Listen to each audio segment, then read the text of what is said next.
Question number 1, F तथा M मिलकर एक कार्य को 8 दिन में कर सकते हैं। एफ अकेला उसी कार्य को 12 दिन में कर सकता है। एम उसी कार्य को अकेला कितने दिन में पूरा कर सकता है।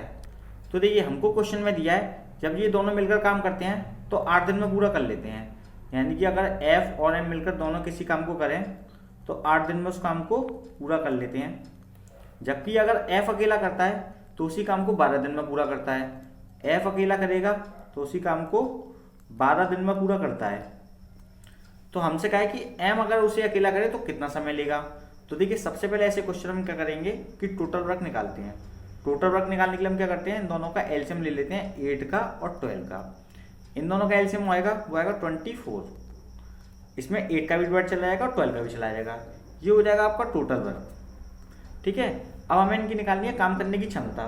तो हम क्या करते हैं कि टोटल वर्क में अगर हम डे का डिवाइड लगाते हैं तो हमारा क्या आया था, वर्क एफिशिएंसी आ जाती है, यानी काम करने की क्षमता आ जाती है।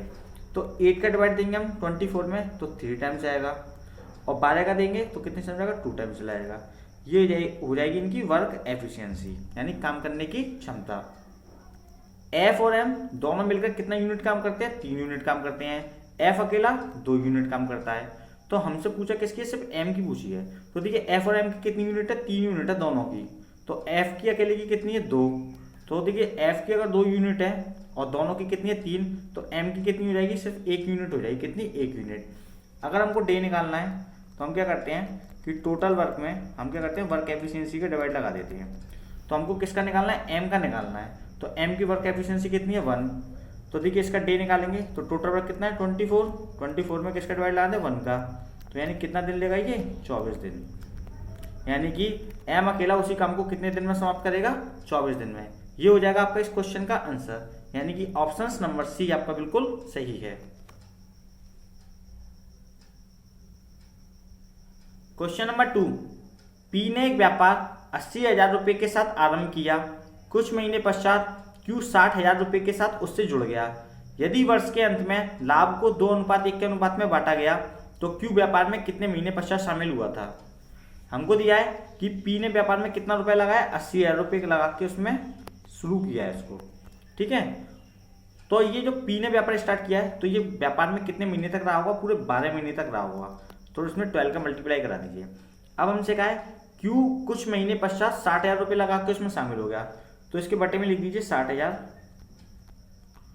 और कुछ महीने बाद हुआ है तो यानी कि महीने को मान लेते हैं x, यानी x महीने बाद उसमें वो शामिल हो गया। क्यों बट्टे में क्यों लिखा है, क्योंकि हमको लाभ किस में दे रखा है, रेशियो में दे रखा है। रेशियो को हम कैसे लिख सकते हैं, बट्टे में लिख सकते हैं, यानी 2:1। ठीक है, अब देखिए क्रॉस मल्टीप्लिकेशन कर लीजिए।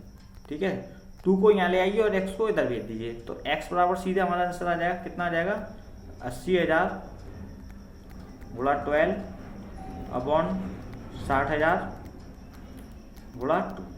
इनको आपस में काट लेते हैं। ठीक है, 4 जीरो से 4 जीरो कट गए, 2 से कट जाएगा 6 टाइम, 6 से 6 कट जाएगा, कितना आ जाएगा, x बराबर 8। यानी कि जो इसमें q है वो कितने माह तक रहा है, इसमें 8 माह तक रहा है। यानी कितने महीने बाद शामिल हुआ होगा, टोटल महीने होते हैं 12, 12 में से 8 घटा दीजिए, कितना बचा, 4 माह। तो q इसमें कितने महीने बाद शामिल हुआ होगा, 4 माह। ये हो जाएगा आपका इस क्वेश्चन का आंसर, यानी कि ऑप्शन नंबर ए आपका बिल्कुल सही है। नंबर 3, एक व्यक्ति 3 किलोमीटर की 4 समान दूरियों को क्रमशः 10, 20, 30 और 40 किलोमीटर प्रति घंटे की गति से तय करता है। उसकी औसत गति किलोमीटर प्रति घंटा क्या है। क्वेश्चन में हमको दिया है 3 किलोमीटर की 4 समान दूरियां हैं। ठीक है, इस प्रकार से मान लेते हैं कोई डिस्टेंस है तो प्रत्येक डिस्टेंस कितनी की है, 3 किलोमीटर की 4 समान दूरियां। ठीक है, 3 किलोमीटर की 4 समान दूरियां हैं। ठीक है, और हमको दे रखा है कि स्पीड दे रखी है, पहली डिस्टेंस के लिए स्पीड दे रखी है 10 किलोमीटर पर आवर, सेकंड दे रखी है 20 किलोमीटर पर आवर, तीसरी 30 और चौथी 40। ठीक है, तो यहाँ से हमारा टाइम निकल जाएगा। टाइम बराबर क्या होता है, डिस्टेंस अपॉन स्पीड होता है। ठीक है, हमसे पूछा क्या क्वेश्चन में, एवरेज स्पीड पूछी है किलोमीटर प्रति घंटे में। ठीक है, तो एवरेज स्पीड बराबर क्या हो जाएगा, डिस्टेंस अपॉन टाइम। ठीक है, तो देखिए डिस्टेंस कितनी होगी, 3 किलोमीटर की 4 समान दूरियां हैं, तो टोटल डिस्टेंस हमारी होगी 12 किलोमीटर। कितनी हो जाएगी, 12 किलोमीटर। तो डिस्टेंस होगी हमारी 12 किलोमीटर। अब हमें टोटल टाइम निकालना है, तो टोटल टाइम निकालने के लिए हम क्या करते हैं, ठीक है, सब में 3 कॉमन आ रहा तो 3 कॉमन ले लेते हैं। ठीक है, ये बचेगा 1/10 प्लस 1/20 प्लस 1/30 प्लस 1/40। ठीक है, क्योंकि क्या होता है टाइम बराबर क्या होता है डिस्टेंस अपॉन स्पीड होता है, डिस्टेंस अपॉन स्पीड। अब देखिए, अब इसका एलसीएम ले लेते हैं, एलसीएम लेंगे तो कितना आ जाएगा 120। ठीक है, 10 का डिवाइड देंगे 120 में तो कितने टाइम जाएगा 12 टाइम जाएगा, 20 का देंगे तो 6 टाइम जाएगा, 30 का देंगे तो 4 और 40 का देंगे तो 3 टाइम चला जाएगा। ठीक है, और ये कितना हो जाएगा 3, तो ये कट जाएगा कितने टाइम्स 40 टाइम्स कट जाएगा। ऊपर इसको ऐड करेंगे तो कितना हो जाएगा जी हमारा 25 और नीचे हो जाएगा हमारा 40। ठीक है, तो ये हमारा टाइम आ जाएगा, क्या जाएगा टाइम, टोटल टाइम हो जाएगा। ये कट रहे हैं 5 से कटेंगे दोनों, 5 से कटेगा 5 टाइम्स तो 5 से कट जाएगा जी 8 टाइम्स, तो ये हो गया आपका 5/8 घंटे टोटल। तो क्या करते हैं देखिए 5/8 का हमने टाइम निकालना था तो टाइम हमने निकाल लिया, कहता है 5/8, तो 5/8 करेंगे तो 5 को नीचे और 8 का मल्टीप्लाई कर देंगे ऊपर, ये कितना हो जाएगा 12/8 96/5 और 5 का इसमें डिवाइड देंगे तो कितनी टाइम चला जाएगा 19.2 किलोमीटर पर आवर। ये हो जाएगा आपका इस क्वेश्चन का आंसर, यानी कि ऑप्शन नंबर बी आपका बिल्कुल सही है।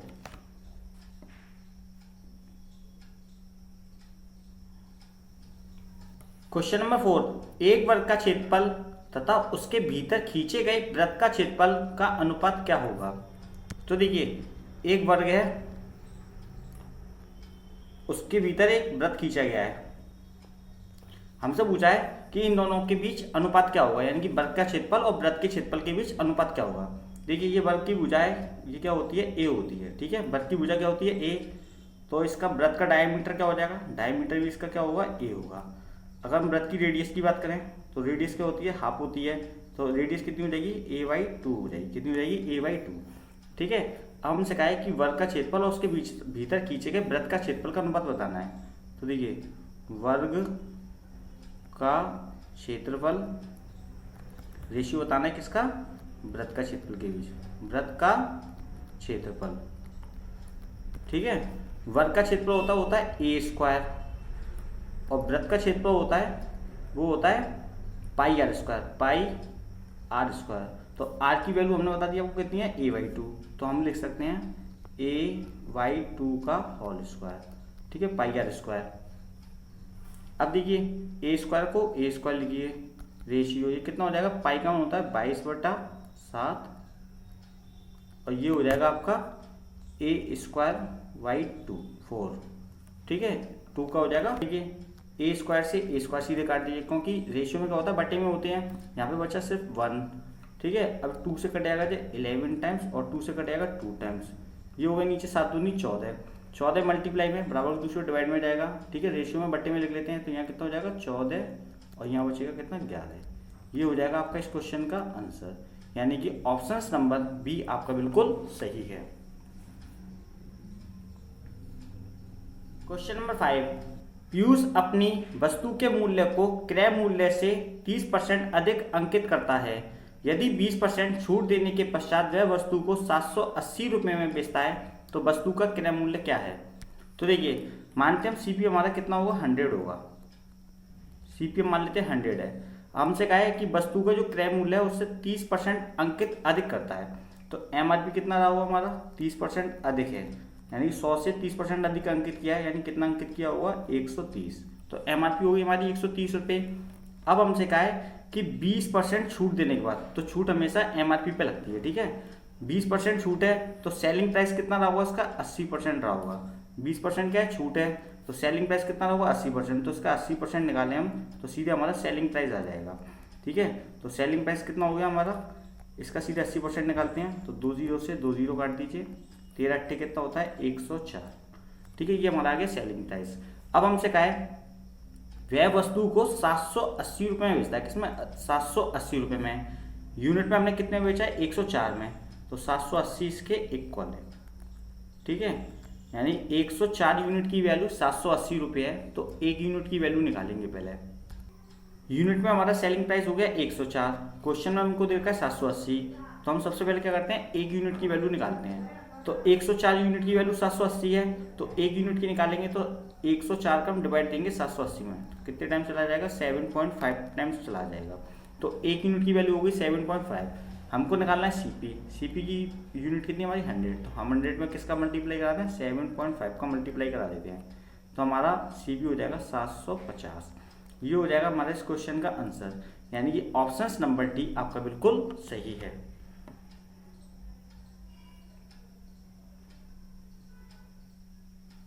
क्वेश्चन नंबर 6, यदि 40 कुर्सियां 10,000 रुपये में खरीदी गईं तो 60% लाभ कमाने के लिए 10,000 रुपये में कितनी कुर्सियां बेची जानी चाहिए।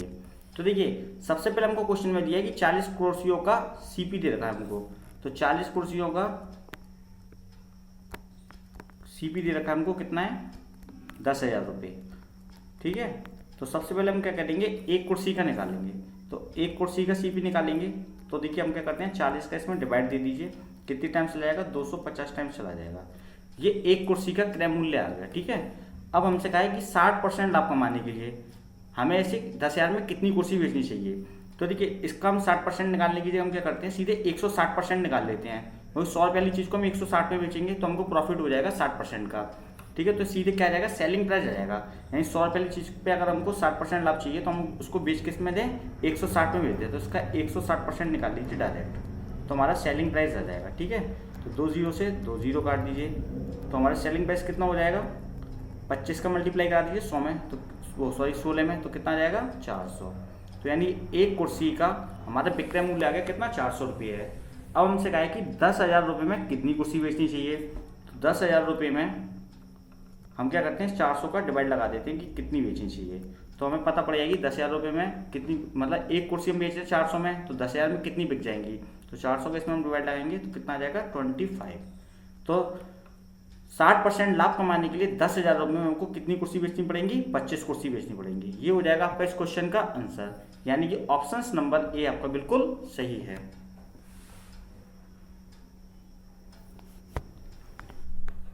क्वेश्चन नंबर 7, 8,000 रुपये पर 2.5% प्रति वर्ष वार्षिक ब्याज की दर से 2 वर्षों के चक्रवृद्धि ब्याज और साधारण ब्याज के बीच अंतर क्या होगा। तो देखिए सबसे पहले हम क्या करते हैं 2.5% का फ्रैक्शन बनाते हैं। 2.5% का फ्रैक्शन बनाएंगे तो 2.5 को लिखिए ऊपर और परसेंट हटाएंगे तो नीचे डिवाइड करेंगे 100 का। ठीक है, एक पॉइंट हटा दीजिए, डिवाइड कर दीजिए 10 का। अब देखिए 25 से कट जाएगा ये 4 टाइम्स, इसका जो फ्रैक्शन बनेगा वो हो जाएगा 1/40। ये हो गई हमारी ब्याज। अब देखिए मूलधन हमको कितना देगा 8,000 रुपये दे रखा है, मूलधन कितना हमारा 8,000 रुपये है। ठीक है, इस पर कितनी ब्याज है 2 ब्याज है, फर्स्ट और सेकंड। तो देखिए एक फर्स्ट है और एक सेकंड है। जो 1/40 हमने निकाला है तो फर्स्ट ईयर पे लगाते हैं 1/40 और सेकंड ईयर पे भी लगेगी 1/40। ठीक है, 40 का डिवाइड दे दीजिए 8,000 में, तो कितने टाइम चला जाएगा हमारा 200 टाइम चला जाएगा। ठीक है, तो फर्स्ट ईयर में ब्याज हो गई आपकी 200 रुपये, ऐसी सेकंड ईयर में 40 का डिवाइड देंगे 8,000 में तो कितनी बार चला जाएगा 200 टाइम चला जाएगा। ठीक है, तो सेकंड ईयर में ब्याज कितनी हुई आपकी 200 रुपये। हमने क्या किया 8,000 में कितना निकाला 1/40 निकाला है, तो कितना आ गया 200 रुपये। तो दोनों पे कितना आ जाएगा 200 रुपये हो जाएगा। ठीक है, फर्स्ट ईयर पे भी 200 रुपये और सेकंड ईयर पे भी 200 रुपये। अब देखिए ये तो साधारण ब्याज हो गई, क्योंकि साधारण ब्याज प्रत्येक वर्ष समान होती है। ठीक है, फर्स्ट ईयर में भी 200 मिल गई, सेकंड ईयर में भी 200 रुपये मिल गई। अब निकालेंगे चक्रवृद्धि ब्याज, यानी कि चक्रवृद्धि का होता है ब्याज पर ब्याज होता है। ठीक है, अब ये 1/40 है ना, वो उस वाली 200 पे लगाइए और वो फर्स्ट ईयर पे लगेगी और सेकंड ईयर पे मिलेगी, यानी कि इसका 1/40 और निकालिए। 200 का 1/40 निकालेंगे तो कितना आ जाएगा 5 आ जाएगा, कितना 5। तो देखिए ये हो जाएगी आपकी साधारण ब्याज, क्योंकि साधारण ब्याज प्रत्येक वर्ष समान होती है। ये क्या होगी आपकी साधारण ब्याज, और पूरे को ऐड कर लेंगे तो ये हो जाएगी आपकी चक्रवृद्धि ब्याज, यानी कि कंपाउंड इंटरेस्ट। तो साधारण ब्याज कितनी होगी 200 + 200, 200 ये वाली और 200 ये वाली। साधारण ब्याज होगी आपकी 400 रुपये, और 200, 200 और 5 इसको भी ऐड कर दिए। चक्रवृद्धि ब्याज कितनी होगी आपकी 405 रुपये। ठीक है, तो साधारण ब्याज हो गई आपकी 2 वर्षों की 400 रुपये, चक्रवृद्धि ब्याज हो गई आपकी 2 वर्षों की 405 रुपये। अब हमसे पूछा है चक्रवृद्धि ब्याज और साधारण ब्याज के बीच अंतर कितना है। तो देखिए इनके बीच अंतर कितना है, साधारण ब्याज 400 है, चक्रवृद्धि ब्याज 405 रुपये है, तो अंतर कितना है सिर्फ 5 रुपये का। तो ये हो जाएगा आपका इस क्वेश्चन का आंसर, यानी कि ऑप्शन नंबर डी आपका बिल्कुल सही है।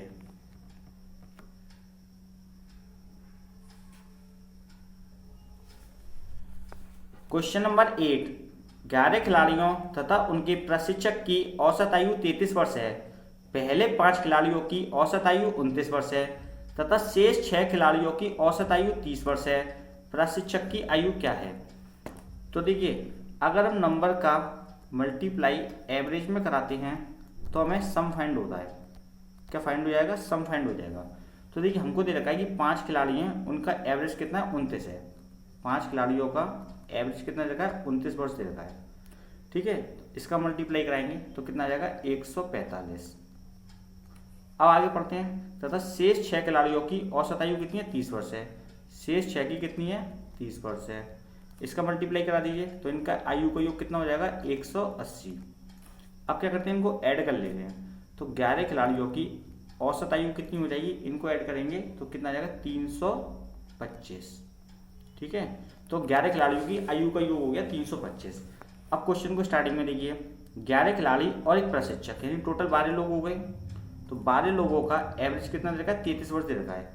तो 33 का इसमें मल्टीप्लाई कराएंगे तो इनकी आयु का योग कितना हो जाएगा? टोटल इनका हो जाएगा 396। 396। अब देखिए, 11 खिलाड़ियों की आयु का योग कितना है? 325। 11 खिलाड़ी और एक टीचर इसमें सम्मिलित है, टोटल है। टोटल कितना है? 396। अगर हम इसमें से एक शिक्षक निकालें यानी कि 11 खिलाड़ी तो कॉमन होंगे, तो एक शिक्षक इसमें ज़्यादा है 12 में, तो एक शिक्षक की कितनी हो जाएगी? 396 में से 325 घटा दीजिए तो कितना आ जाएगा? 71। तो प्रशिक्षक की आयु कितनी हो जाएगी? 71 वर्ष। ये हो जाएगा आपका इस क्वेश्चन का आंसर, यानी कि ऑप्शन नंबर ए आपका बिल्कुल सही है।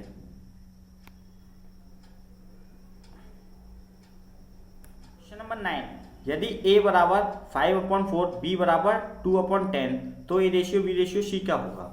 तो हम लिख सकते हैं, देखिए a रेशियो b इक्वल लिख सकते हैं, हम इसको डायरेक्ट लिख सकते हैं 5/4 और b रेशियो c लिख सकते हैं हम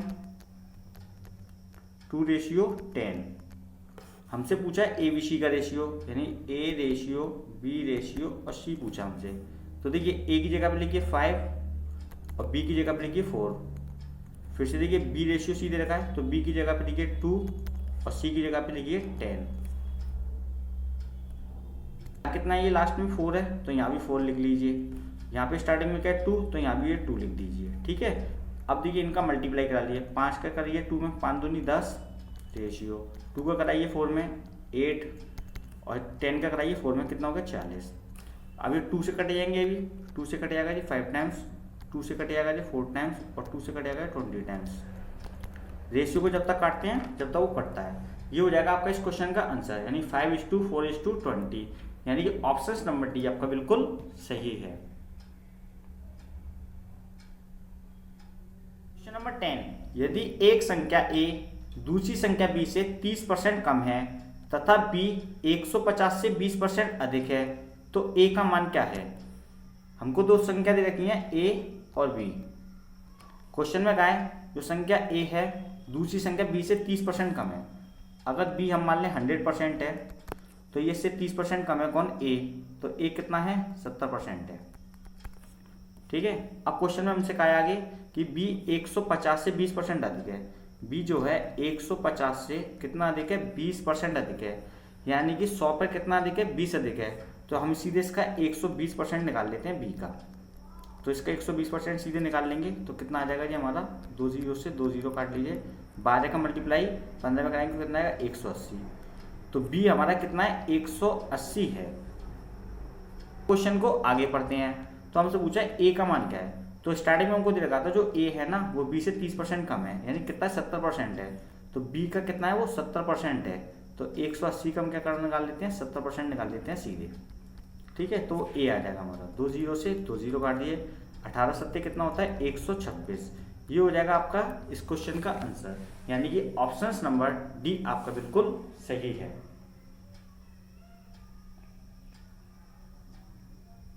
क्वेश्चन नंबर 11, इस वैल्यू का हमको मान बताना है। ठीक है, जैसे 3.2 2 टाइम्स लिखा हुआ है तो देखिए 3.2 को मान लेते हैं हम a, तो 2 टाइम्स है तो इसको लिख लेते हैं a स्क्वायर। 2.7 को मान लेते हैं b, 2 टाइम्स है तो इसको लिख लेते हैं b स्क्वायर। इसी प्रकार से 3.2 को हमने माना है a मल्टीप्लाई और 2.7 को हमने माना है b। अब देखिए नीचे लिखा हुआ 3.2 3 टाइम्स है तो इसको लिख सकते हैं हम a क्यूब और 2.7 3 टाइम्स है तो उसको लिख सकते हैं बी क्यू। अब देखिए ऊपर एक फॉर्मूला क्रिएट हो गया, ये हो गया हमारा A square plus B square plus A B, ठीक है। इसी प्रकार से नीचे हो गया A Q minus B Q. ऊपर वैल्यू यही रहेगी A square plus B square plus A B, लेकिन नीचे वाला फॉर्मूला खुल जाएगा, ठीक है। ये होता है ए माइनस बी और दूसरे ब्रैकेट में A square plus B square plus A B. अब देखिए इससे डायरेक्ट कट जाएगा, ठीक है। हमारे पास बचेगा 1/a minus B.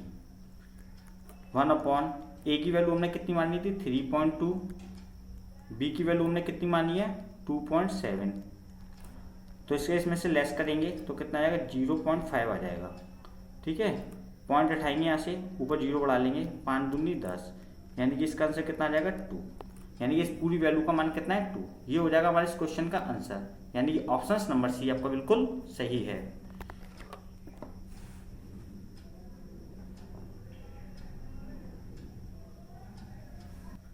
Question number 12, एक स्कूल में 60% छात्राएं हैं, यदि कुल छात्राओं की संख्या 690 है तो कुल विद्यार्थियों की संख्या क्या है। तो सबसे पहले क्या करते हैं 60% का फ्रैक्शन बनाते हैं। 60% का फ्रैक्शन होगा तो 60 ऊपर लिखिए, परसेंट का साइन हटाएंगे तो नीचे कितना आ जाएगा 100, तो 100 हो गया आपका टोटल और गर्ल्स हो गई आपकी 60। क्वेश्चन बन गया कि 100 में से 60 क्या है लड़कियां हैं। लड़कियों की आपको संख्या दे रखी है कितनी है टोटल 690 है, तो लड़कियों के 1 को लग दीजिए। 60 यूनिट की वैल्यू 690 है तो सबसे पहले 1 यूनिट की निकालेंगे, तो 60 का इसमें डिवाइड दे दीजिए, कितने टाइम्स चला है 11.5 टाइम्स चला जाएगा, ठीक है। तो ये 1 यूनिट की वैल्यू हो गई। हमको चाहिए 100 यूनिट की वैल्यू, क्योंकि हमसे पूछा कुल विद्यार्थी, यानी कि कुल कितने 100 हैं, तो 100 में भी क्या कर दीजिए 11.5 का मल्टीप्लाई करा दीजिए, तो कितना हो जाएगा 1150, यानी टोटल विद्यार्थी कितने हो जाएंगे 1150। ये हो जाएगा आपका इस क्वेश्चन का आंसर, यानी कि ऑप्शन नंबर ए आपका बिल्कुल सही है।